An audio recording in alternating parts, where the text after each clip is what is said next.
Hey guys, Fatato here, and just want to talk a little bit about the lab that you're going to be doing this week, or the labs. You're going to be doing two different labs throughout this week. So you can do them all at once, or you can spread them out. It's totally up to you, as long as everything's done by Friday evening.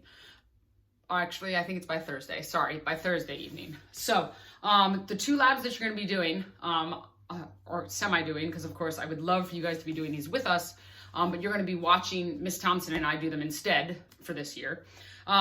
The first lab that you're going to be doing is going to be dealing with lung capacities. You're going to be working on finding vital lung capacity and total lung capacity. So what you're going to do is, for the first part of this lab, first of all, there are directions written out for each section, but this is also an intro to a couple other things. First thing you're going to do is you're going to open up the document that's there for you, the Google document, and you're going to read the intro. When you get to the part where you analyze the questions and the data, I will know if you read the intro or not. You got me? Got me? Picking up what I'm putting down? Smelling what I'm stepping in? Okay. So that's the first thing. Make sure you read the intro. Make sure you take a look at the procedures, because some of the things that are going to be talked about in the data analysis, you're going to need to understand. So what I want to do is I want to show you the parts that we're going to be using during this lab. We're going to be doing we're going to be using a lab quest, which is the same thing that we used last lab when we did demonstrations for you. And that's this tiny little machine guy. And into the lab quest, this time we are going to be plugging in a spirometer. So that's what this is. And the spirometer has two parts. This is the back, and then this is the inlet. So that means that's what you breathe into. All right. And what we do is we put on the inlet, we put a bacterial filter. Okay. And then we put a mouthpiece, because we don't want to be putting our mouths on this, even though I clean all of these as well. And then of course there's a nose piece too. So a couple times you're going to see these are our noses, and that's making sure that we're not breathing through our nose. So we're only figuring out for breathing in and out of our mouths, so we can't have any misplaced data or errors. And then you'll notice when we're breathing into this spirometer, we go. So we also make sure that we cover the entire opening with our mouth so that no air can get out that way. And now I'm done talking like I have a really significant sinus infection. Okay.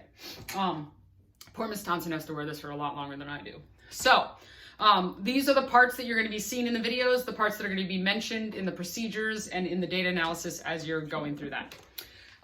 So the first part, as I said, is dealing with vital lung capacity and total lung capacity. So you're going to read the introduction, you're going to take a look at the procedures, then you're going to watch a video of the lab being done, basically. And so as you watch, pay attention, take a look at everything, and then I'm going to have pictures of the lab quest, and there's going to be data there for you. And then after you get the data from the video that you watch, there's going to be a chart on your lab, that lab report that you're filling out.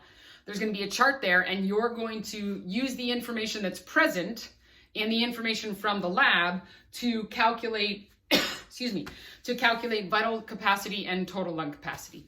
So that's what you're going to start with for that first lab. So just dealing with lung volumes that you're going to be calculating.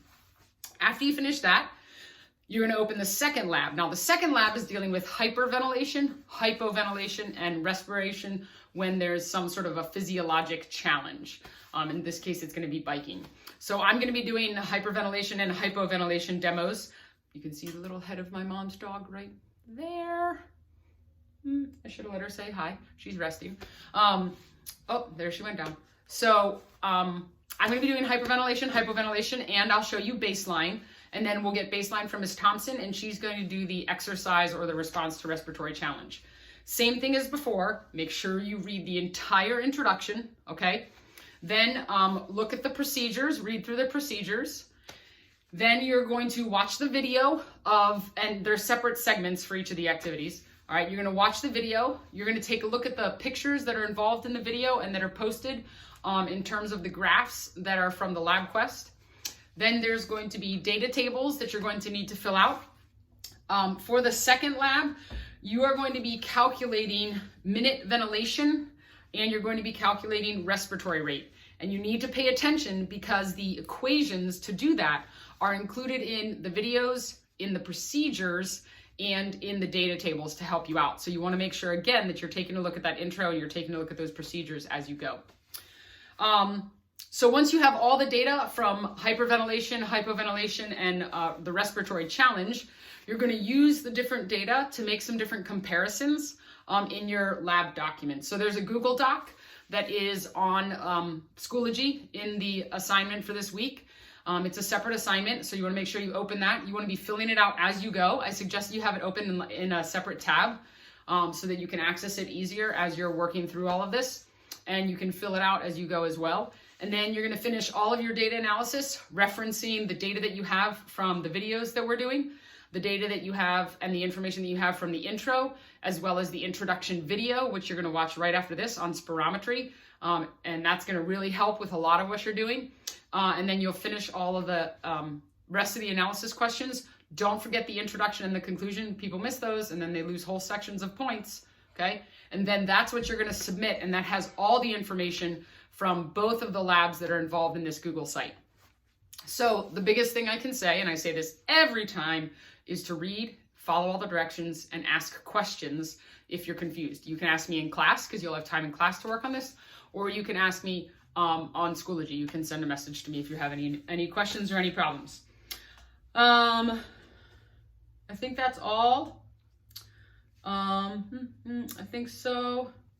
Oh, if you don't remember how to do a conclusion and an introduction, there's a link in course headquarters that I've pointed many of you to before, and I did at the beginning of the year. If you're not sure what goes there, what kind of information goes there.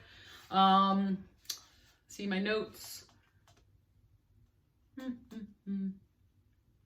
I think that's it. Yeah, I think that's it. So I hope you guys have fun with another pseudo lab, or as labby as we can get for this year. And I will talk to you guys later. See ya. Bye.